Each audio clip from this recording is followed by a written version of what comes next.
All right. Hey, everybody. How are we doing today? My name is Lexi Gaston, as I said. I'm so excited and honored to announce our next panel today. It's called Gospel Music, the Foundation and the Future. As a Jesus girl myself, I'm super looking forward to this. So I'd like to introduce you to Bishop Pod Morton today. Richard Yarbough, Buddy Strong. Y'all can come up. No, just you ways is you, yeah?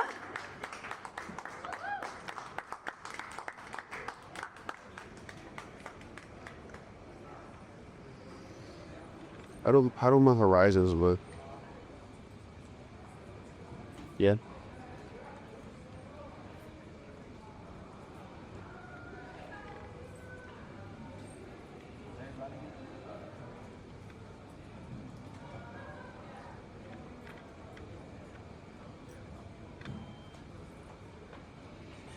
Good afternoon. Good afternoon. All right. With this conversation started. Well, welcome to ASUPROX Conference, Gospel Music, the Foundation and the Future Conversation. Today's conversation centers on a truth that is often felt but not always fully articulated. That gospel music is not simply a genre, it's a foundation. It is a wellspring from which much of American music has flowed. When we examine the roots of jazz, blues, R&B, soul, rock, and even elements of hip-hop, we find ourselves returning to the same source, the spiritual and musical expressions born out of the African American experience. These experiences were forged in struggle, sustained by faith, and carried forward through the Black church. This music was never just performance, it was survival. It was theology. It was community. Ultimately, it became the cultural backbone of American music. This music, today, we honor to hear from two individuals who have not only witnessed evolution, but have helped shape.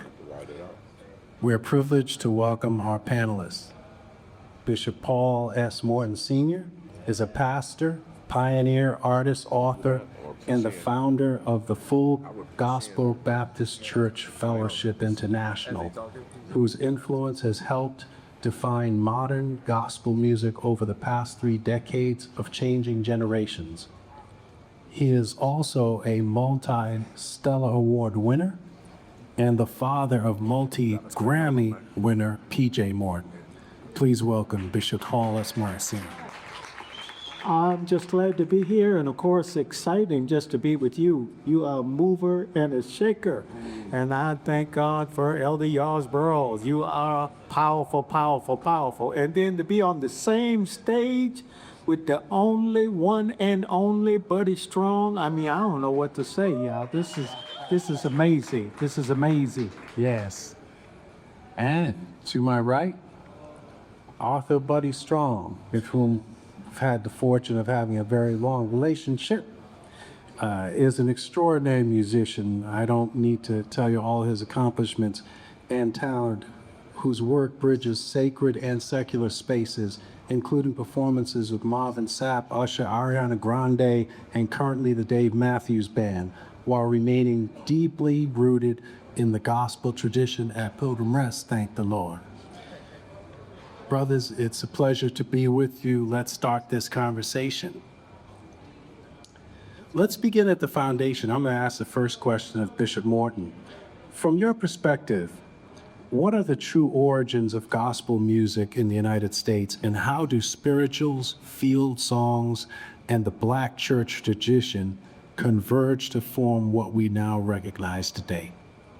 Well, I believe that you have to go back to the foundation, and going back to the foundation, and you think about Negro spirituals that actually came from enslaved blacks. So Negro spirituals kind of united sacred music and the blues. Now we know about the blues because it was based upon emotion, it was based upon feelings. You know, you hear the blues, call a stormy Monday, Tuesday justice, bad. Wednesday's worse and Thursday, oh, so sad. And then some people have a Baptist fit. Yeah, that was the blues. That was the blues. So when it comes to spirituals, the uniting of spirituals took songs because of what blacks had gone through, and with that being enslaved. Just think about some of those songs. This was the foundation because you needed it. Precious Lord, take my hands, lead me on, let me stand. I'm tired, I'm weak, I'm worn. Those kind of songs. And songs like the storm is passing over, the storm is passing over, storm is passing over. Hallelujah. Songs like that. I know the Lord will make a way. Yes, He will. Uniting sacred music with the blues. That's how it all came about. And even when they were in that struggle, even in the midst of under their slave masters, they would just still be thinking about heaven. Swing low, sweet chariot, coming for to carry me home. So that's the foundation. That's how it started as it related to Negro spirituals, because it came out of their experiences and what they had to go through. Bishop, thank you for framing that critical piece of our history. Bless you. Next question is going to go to Brother Buddy. What do you see as the most enduring imprint of African American experience within gospel music today? And how does that continue to shape broader American music? Well, there's a lot of influence. There's a lot of influence from gospel, but if I had to pick one, I would say vocals. Singers like Beyonce, and the way that she does her runs comes from gospel music. Definitely, and I could name tons of more singers, but the first person I ever seen do runs, vocal runs as we would call them, would be Sam Cooke from the Soul Stories. So we're going all the way back to the 50s, and the way that he would sing, and then in the church we call it squalling, but it's a distorted sound that you just sing so hard that you get this screaming sound from your vocals. That also comes from the church. You hear that in rock and roll, you hear that in rappers, even in pop artists like Prince will try to mimic what you heard gospel singers do it. So I've heard it on the musician side as well too, but I would say the most imprint would be the vocals. The way that you hear a lot of singers in all genres copying what they heard gospel singers do. Okay, thank you for that. We're going to segue to something personal, because I want to know about when you first heard those kinds of experiences. So I'm going to start with Bishop, but I want both of you to answer this question. Take us back, Bishop, to your earliest memory of music in the Black church. What did you hear and feel that stayed with you? Wow, I would really have to go all the way back to my mother, because she was a musician and she was a great singer. She passed when I was 19 years old, but I still remember my mama, because there was 9 children in our family. Growing up in our family, 9 children, and so we'd have to gather around the piano, and my mother would sing a song that her mother taught her. And so now she's teaching us what her mother taught her. And it was the version of Amazing Grace, but the first part really caught my memory because it let me know how powerful it was, because so often the part that's not sung with Amazing Grace, and this is how she would start, because she remembered her mother. I was young, but I recall singing songs was my mother's joy. as the shadows gathered at the close of another day. I would sit on my mother's knee in those days that used to be. My mother would sing an old sweet song about my God's amazing grace. I remember even the second verse, I took it on and passed it on to my children. My mother was so good and kind. Oft times she's told me, Paul, you'll never find a friend so precious as the Lord. I took her at her word, and I saw the blessed Lord. And right now, my mother's God is mine. And that's when the part that everybody knew came in. Amazing grace. That's what I remember. Wow. I hope you all felt that. I was feeling that, our kid.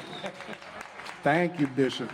Brother Buddy, you're going to have to go some. You're going to have to go some now.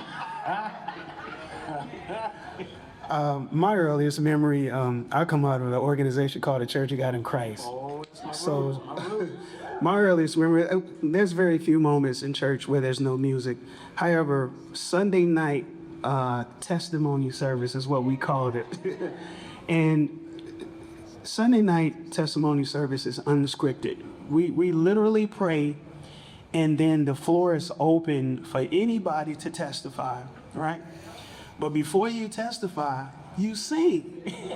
So, and it depends on what that testimony is about. So if it was it can be something like, I've been praying for this job for 6 months. Yeah. And finally the Lord has blessed me with it. So they say, our God is a good God. Yes, he. And then that one song could last 20 minutes because we'll sing and it will shout and it will sing again. And it just taught me how music starts a movement, how it solidifies what you're going through, and is able to establish a moment for you to praise God in such a wonderful way. And it always starts with a song. Wow. Wow. Thank you both for that. We could stop the conversation there and it would be enriching. Bishop Morton, how did those early experiences guide your path not just into music, but into leadership and then subsequently ministry? Well, I believe because my message, even in my song, in my preaching, whatever I'm doing, it's all about presenting the good news of hope. Because you see so many people who are hopeless, and if you don't have any hope, you don't have joy, you don't have peace, and you need that hope, you need that joy, because the joy of the Lord is my strength. I don't even have strength if I don't have the hope message. And so dealing with people as it relates to what they're going through, that's why the song that says, my hope is built on nothing less than Jesus' blood and his righteousness. I dare not trust the sweetest frame, but wholly leaning on Jesus' name. On Christ, the solid rock, I stand. And that just begins to give people hope. That gives them hope. I can make it. I believe I can make it if I get on the solid rock. Whoo! There's something in those songs. Wow. Thank you, Bishop. We started the conversation talking about field music and Negro spirituals, and now I want to talk about where we are today in churches, it's not always been that way musically and otherwise. So I'm going to start this with Brother Buddy. Every tradition, faces some moments of tension and conflict. Did you experience any conflict in the church stemming from musicians and singers who were prohibited from playing secular music in or out of the church? And if so, how did that shape your journey? I have to be honest, I experienced very little. In Phoenix, Arizona, there hadn't been a lot of musicians to play secular music outside of church. But me being one of the first ones to do it, I had a little concern. I didn't have a whole lot of concern. There was only one person that could really sway me away from doing what I felt was best for my life and what God had called me to do, and that was my father. And he was very supportive of it, so I didn't have much problems in there, but I would hear little side comments like some of the older saints, they would say, "Oh, baby, when you gonna come back home?" And I'd be like, I ain't never left. I never left. When I'm home, I'm at church. I really don't miss. I actually feel awkward if to go a Sunday without church. So even when I'm traveling, I'll find a church at whatever city I'm at on a Sunday morning. So I need to be in the house at least once a week. Praise God. At least once a week. But it hasn't been a whole lot. And we're grateful for that. Bishop Boyd, now I'm going to ask you the same question because you came up in a different generation, and maybe at that time, the sentiments weren't the same. No, definitely. Flesh and blood didn't reveal that to you. Listen, because the experience, of course, in my life and being a minister that people knew, and the experience that I had was when my son PJ decided to do secular music. So all of a sudden, Bishop Morton's son singing secular music. Oh my God, I can't believe it. I can't believe it. But what really got me to really understand what it was all about was PJ himself.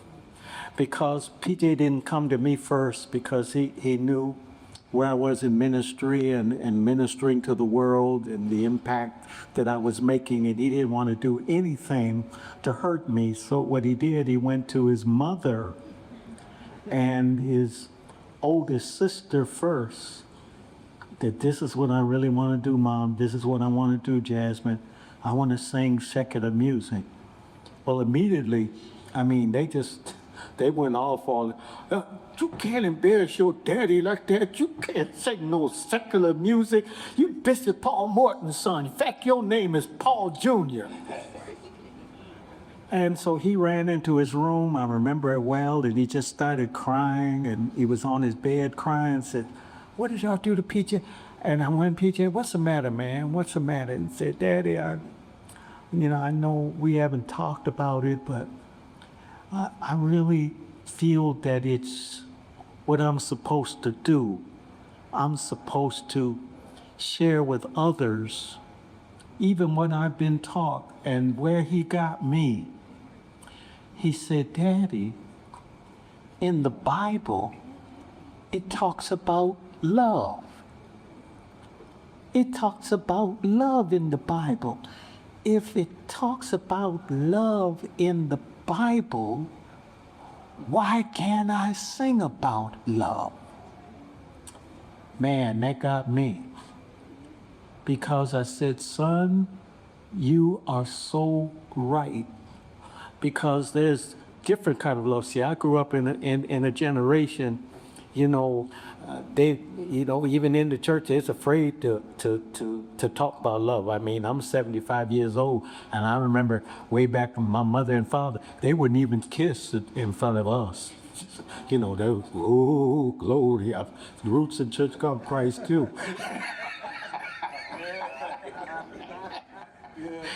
So I realized how important that was, and I said, "Son, if that's what you feel is your calling, I'm not going to stop you because, you'd like your son to follow you in ministry. I'd say, I know you, Paul Jr., PJ, I know you're going to preach.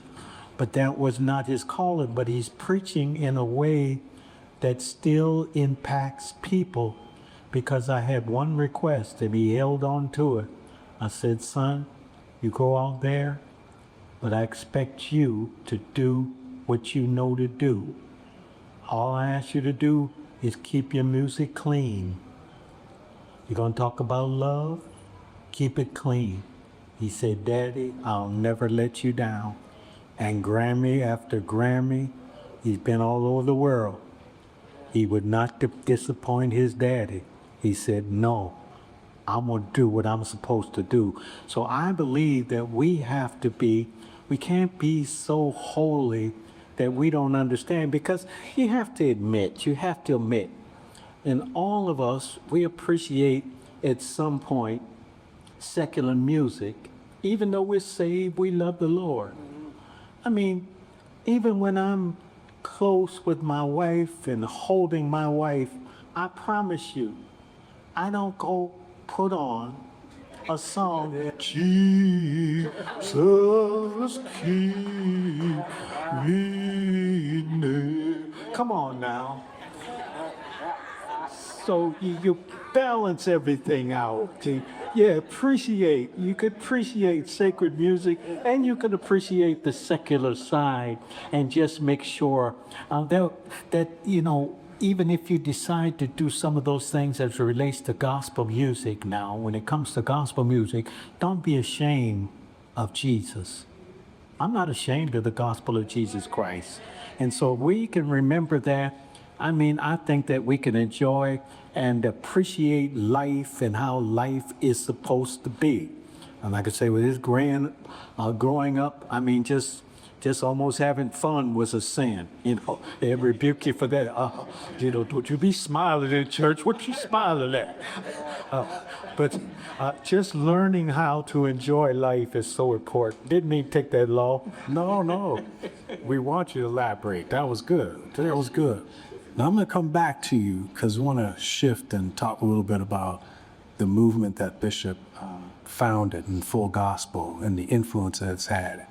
The Full Gospel Baptist Church Fellowship has been arguably the most influential pipeline for gospel artists in the past 30 years.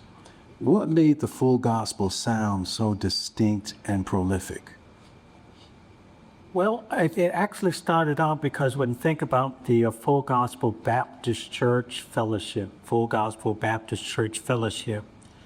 my assignment was to bridge the gap between Baptist and Pentecostals, because it was so divided between Baptist and Pentecostals. And I said, we're going to the same heaven. And God said, I want you to bridge the gap, because to be honest with you,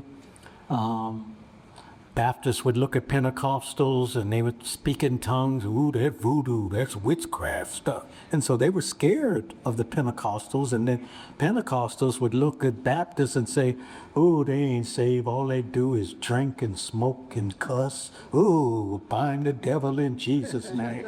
So it was my assignment to bridge the gap. And so that also happened with us with music. The Full Gospel Baptist Church Fellowship bridged the gap. And how did they bridge the gap? With gospel music, because again, when you look at the church and the traditional church, the songs were basically sacred blues. But we bridged the gap between sacred blues. And sacred blues is something like, I'm tired and I'm weary, but I must toil on. So that was that side. But then we bridged the gap between praise and worship. that you ought to be able to thank God. You enter into his gates with thanksgiving and into his courts with praise. So what we have done, we have taught a balance, and that's how the influence of our music was so important in the Full Gospel Baptist Church Fellowship, because even though with our church being a Full Gospel Baptist church, every week they got to do a hymn so that our young people won't forget about the songs that we were taught. Now you move on to praise and worship and give him the glory, but too many of our young people don't know those old songs that got us over. So that's why you bridge the gap between those traditional songs and praise and worship. And I believe that that's how people learn how important it is. Because I know we love to sing, I'm climbing up on the rough side of the mountain, but then the Bible does say he'll move the mountain. So why would I take all my strength climbing up the mountain and all I got to do is speak to the mountain and say, mountain, get out of my way. Thank you, Bishop. Brother Buddy, I want to talk about your first experience with Full Gospel. And I remember, when you first attended one of those conferences. Tell us what it was like for you to play alongside artists like Kurt Carr and Byron Cage, William Murphy, Bishop, and PJ. What did that moment represent for you? The main word I can think of is freedom. Church of God in Christ and the other traditionals, there's only so far you could go, and you're scared to hit the wrong groove or play the wrong chord because you might upset some of the older people in the church. So coming to Full Gospel, there was definitely a new sound. He was bridging that out. There are moments where you pull out the organ and you're singing hymns, but there were moments of freedom in the music, And one song, Bishop Morton, "Let It Rain," like you wouldn't sing that. You wouldn't sing that at church. That song, The devil, right? yeah, that song has rock in it. That song has pop in it. The chords, the changes, the way they are, and even the way he's singing the song, you wouldn't play that in another church. So I appreciate the freedom in Full Gospel and bringing a new sound. And for me, coming up Kojic, I played so much organ, and so I started leaning towards playing the piano more, because the piano, you can cross genres a little bit further, because the organ, it's just church. You hear an organ, you think church, but piano, you can inflect jazz and pop and R&B chords and things like that. So I felt a weight off of me, to play those songs and a new level of freedom, I would say. Yeah, wow. Did I answer that? Because PJ loves him somebody strong. Lord have mercy. Does he love, Buddy Strong.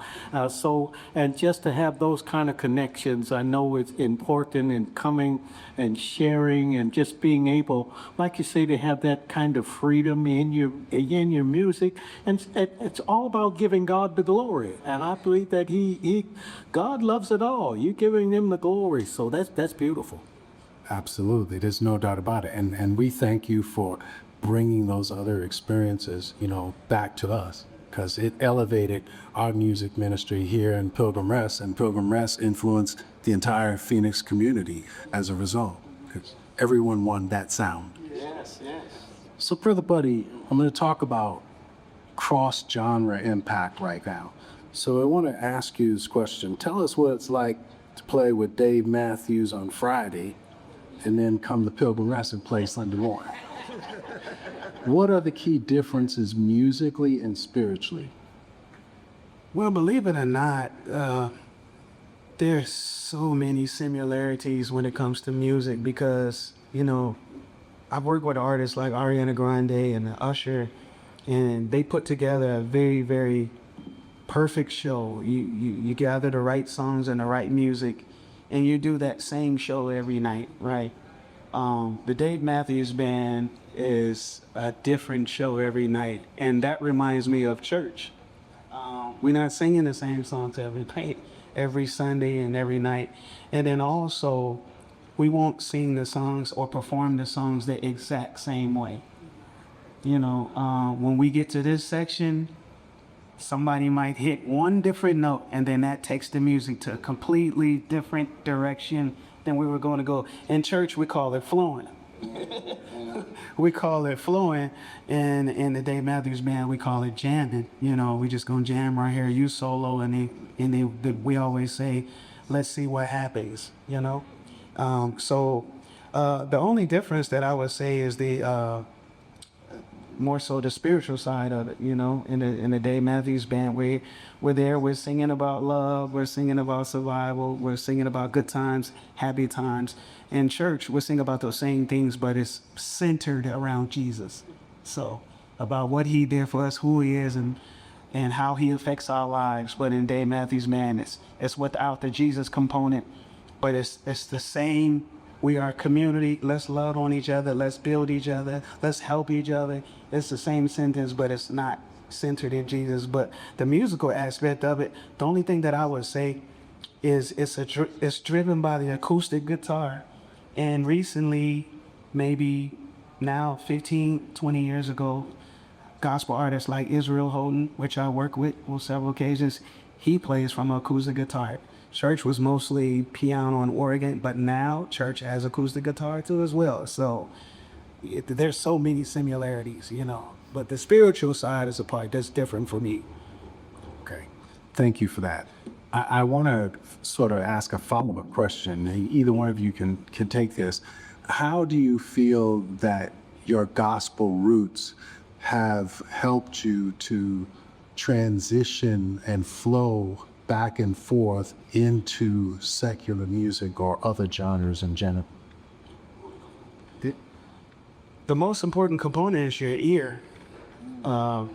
What you hear, you know, if you're writing a song or performing a song, hearing is the most important component for me that I've used over the years. When I hear a certain note that moves me to play a different chord, or sometimes the rhythm in it changes the groove. And artists love musicians that they can communicate with without telling you. If I do this and you just already do it, they're like, oh, that was nice, you know? And so those of you who are musicians or singers, you call that a musical conversation. And I learned my musical conversation in church. So when my dad would sing or preach a certain way, I would hit that chord to support that note or those words a certain way, and it just elevated the service. So I apply those same principles in R&B or in jazz and all that. It's the same thing. And even though I use my ear a lot, I do watch. I do watch, because if a singer moves a certain way, you can react to that with music. Bishop, he might start jumping. That means he might start jumping as a singer would, and we gonna follow that and make sure that happens. But the ear component and watching it's been valuable for me, and it's carried me through the music industry for a long time now. Thank you, sir. And could I add, because I think the secular world appreciates many in the gospel industry, and I think that the word that you could use why they love it is because of soul. Soul is key. Aretha Franklin, she did a song with me on Project Seasons Change, but then she would fly me in just to do some of her concerts, to do a song with her, a gospel song, Freshest Memories, or, did many concerts with her. And she just said, I love you because you got so much soul. I mean, you feel it. She'd start shouting it on the stage because, it would take her even back to where she came from. So when God gives you that, don't lose it. That's why I try to tell gospel artists, be who you are, because the world will appreciate who you are. You don't have to try to be the world. That's why we're different, and that's why when you're different, people appreciate you. I've got the greatest wife. She's beautiful. She's talented. But if everybody looked at every woman looked like my wife Deborah, I wouldn't know who to get. If they acted like Deborah, had the mind of Deborah. No, the reason why I got Deborah was because she was different. So there's a lane for gospel if you stay in your lane. Don't try to be the world. People appreciate, and you will see it more even with Grammys now. I remember there was a day gospel wouldn't even be on the Grammys. They appreciate it now.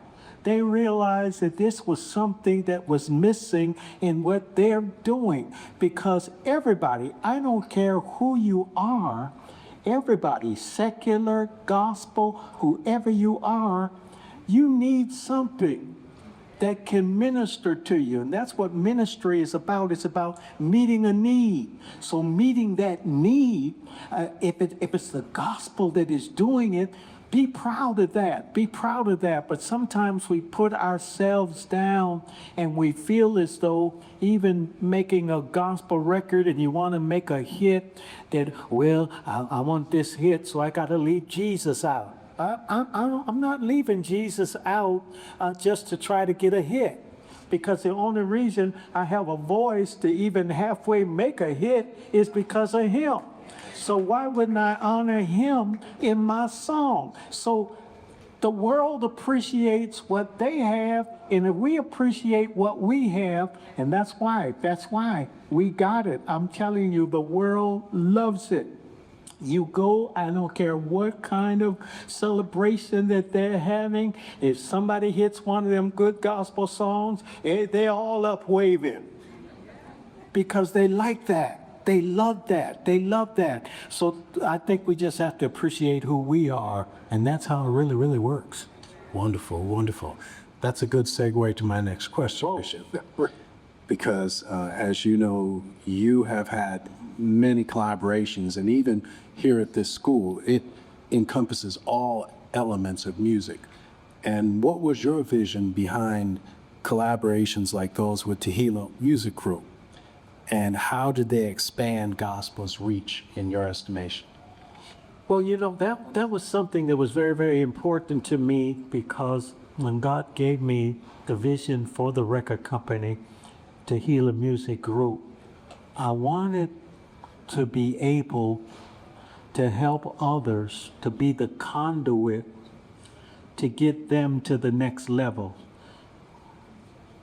We can't even imagine how many gifted artists, gospel artists out there that we have never ever heard. So my job with our record company was to say, I want to expose more talents and more gifts. And even though with my project that we just did, and not actually my own project, because I 10 years ago did my last project with 12 songs. I just have no desire to record 12 songs and go out and do concerts with 12 new songs. I'm too old for that, been there, done that. But I still sing on somebody to help them get to the next level. Sometimes they just need my voice on a song so that the radio will play them. That's what I love to do. I want to help people to get to the next level. I remember over 50 years ago, there was nobody there to help me. I try to make a little song, record a little song.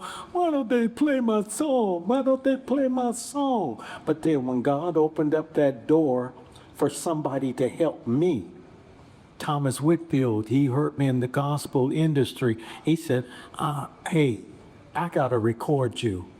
That was the conduit. So that's the way I am. I'm like that old song. If I can help somebody as I pass along, if I can cheer somebody with a word of song, then my living will not be in vain. So that's why I believe that is a good way. We just become so selfish now. We're just trying to make it all by ourselves. But I don't believe that God has given you something. The greatest thing that you can have, the greatest thing, people say, what's the greatest thing you think you could have in life? Somebody will say money. Somebody will say a house. Somebody say a car. But the greatest thing that you could have in life is influence. If you have influence to help somebody and you use that influence wisely, you can literally change a generation. So that's what I endeavor to do in my life. It's not just about me, but I want to use the influence that God has given to me. Favor's not fair. I'm grateful. He's given me some influence, but why should I keep it to myself when there's some other gifted people? All they need is a hand up, and that's what I endeavor to do. Thank you, Bishop. That was beautiful. This next couple of questions were asked to both of you, because here at the School of Popular Music, there are many young and aspiring artists. What can you tell these aspiring artists about developing their gifts while staying grounded in purpose? Buddy? Say it one more time. Yes. What can you tell these aspiring artists here at the School of Popular Music about developing their gifts while staying grounded in their purpose? Not many gifts. Well, I would say, first of all, study very, very hard and be consistent in it. Be very, very consistent in it. Sometimes the small areas and the beginning areas can be mundane and boring, but stay consistent in that. And you will see over time how things will get better. We live in a world today where everything is microwave, you know. We do things quickly and we skip steps and we do all of those type of things, and it ends up sometimes hurting us later on. But I still like old school meals cooked in the oven. They just taste better than a microwave. That's just my preference, and I believe you have a different quality when you do things that way. And as far as stay grounded, I think Bishop already covered that. As far as be exactly who you are called to be, what God has called you to be, who you believe you are, and never stray away from that. Okay. Bishop? And I think that you covered that point, and it's so important because what you're really saying, discipline is key. You want to get to the next level. Now, the only thing about discipline can become boring. Discipline can become boring because you got to keep doing it over and over again till you get it right. And some people can't handle discipline and they wonder why they can't make it. But that discipline is so important. I remember when I was a little boy, and, you know, the guys would come around, Paul, come out to play, come out to play. And, you know, I wanted to go out to play, but my mama would say, now you better make sure that room is clean before you go out to play. You ain't going out to play. Let me make sure that room is right. And you know what I would do? I would just go in my room and just start kicking things under the bed and hiding things under the bed, and then turn around and say, that'll do, that'll do, that'll do. And you can't do that with the gift that God has given to you. That'll do, that'll do. You gotta take seriously. I mean, be the best that you can be. That's important. Be the best that you can be. And then as you climb, don't forget about the people who helped you to get there. I don't know why some people make it and all of a sudden you can't touch them. They got 50 bodyguards around them. Listen, the people who helped you to make it, don't forget about them. That's the only reason you made it was because of people. Then finally, character is important. Now, personality is who people think you are, but character is who you really are. In other words, personality is the perfume. Character is how you really smell. Yeah, you try to put the perfume on, but the real you, it's going to come through. It's going to come through. So make sure character, if you got a good character, be who you are in the light, in the dark, be who you are. It makes a difference and it pays off in the end. So you just won't be the flavor of the month, but you will last. Longevity works. Well, Bishop, that one was good. I almost want to close right there, but I do have one more question. Start with Brother Buddy as we tie this bow. When we examine American music, jazz, blues, R&B, rock, hip hop, and other genres, so much of it traces back to gospel, as we've talked about. Why do you think that influence is often under-acknowledged, and what responsibility do we have to preserve and properly credit that legacy? I believe concerning music, I truly believe in evolution and things changing and things being created. However, I believe America for a long time does away with what we've created. Neo soul wasn't created that long ago, and you hardly ever hear it anymore, you know? And there's other genres of music that have come and gone. Certain styles of rap, gangster rap, West Coast. It wasn't that long ago. And now you never hear it, you know? So we have a culture that just get rid of things after a certain amount of time. I wish it wasn't that way, but I believe it's dangerous to forget and not know where you come from. I think that's dangerous because, like I said before, you're skipping steps. And anytime you study something and you don't know the beginning of it or where it comes from, I think that's dangerous. You don't really know what you're doing with it. So it's a responsibility of us to share gospel music and other genres of music that have brought us to where we are, for us not to skip steps and to know our history and know how it's created. It's a very, very great responsibility. Thank you, Brother Buddy. Brother Bishop.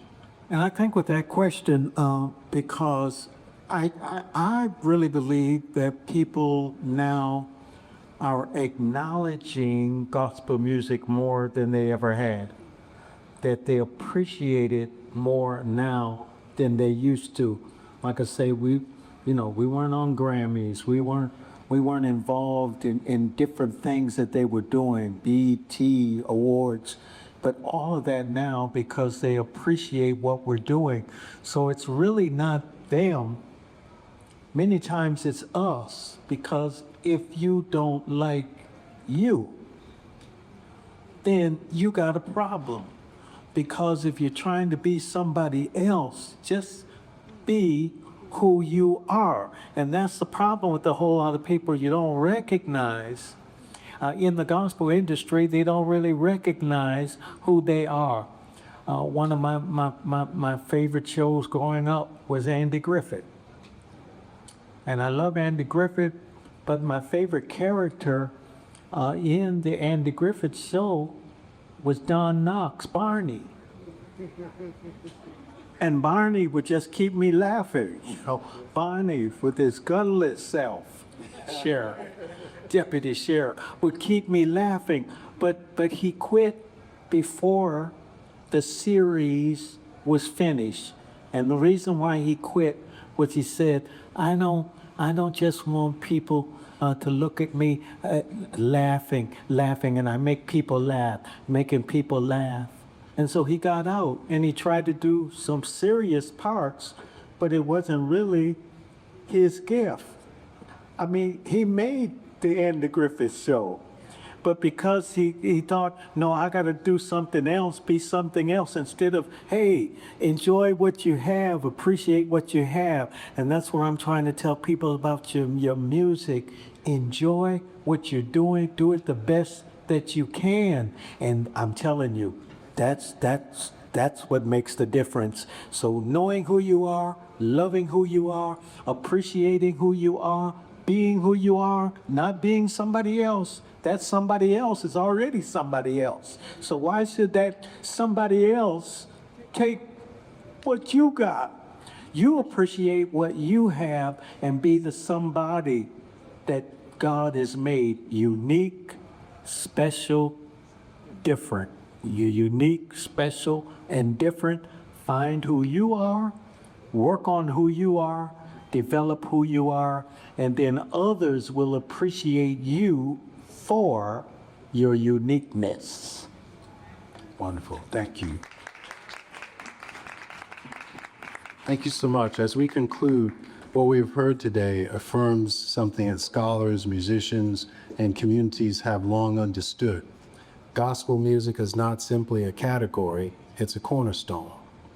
It carries with it the theological imagination, the historical memory, and the cultural resilience of African Americans whose experiences shape not only a genre, but the very sound of a nation. From the fields to the sanctuary, from the pulpit to the global stage, this music has traveled, transforming everything it has touched, while still holding fast to its roots. The challenge before us, especially in an academic and creative space like ASU, is not simply to appreciate this music, but to study it, preserve it, and properly credit it as foundational to American musical innovation. To our panelists, thank you for your contributions, for blessing us in this time. Your excellence continues to set a legacy and a precedent. I'm blessed to know both of you brothers, and this has been such a pleasure to be able to carry on this conversation. I don't know if we have time for questions or if that's something that we're allowed to do, but if not, thank you all for attending. Appreciate you. Definitely can do questions. If you guys have any, please raise your hands and we could totally do that. Go ahead, Rob. Oh, I just want to know what your favorite PJ Morton song is. Well, you know, for me, it's got to be Let Go, Let God, because I was trying to keep him spiritual too. But he has so many. I'm telling you, he is an amazing writer, and I love, like I say, the songs that he sings, that he produces, and so that I just said that off the top of my head, let go, let God. But I'm talking about even in the secular realm, the songs are so real and they minister to people, and it really makes a difference. any other questions today? We got a question. Wow. So when you guys are down, obviously we're humans, we get down sometimes. Is there any particular song that you run to uplift you? And what is it? I like Joy by James Moore. We may endure for a night, but joy cometh in the morning. Can you sing a little bit of it? No. That's my favorite gospel song of all times. Whenever I'm feeling down, that's my go-to. Joy by James Moore. And mine, is the old song, I need thee, oh, I need thee. Every hour I need thee. I mean, when I need him, I call him. I don't act like I can handle it by myself. I need him. I really need him. And sometimes for some of us, you really need him. So I bet that touches me. That ministers to me. Do you have one? Okay. I saw one this year.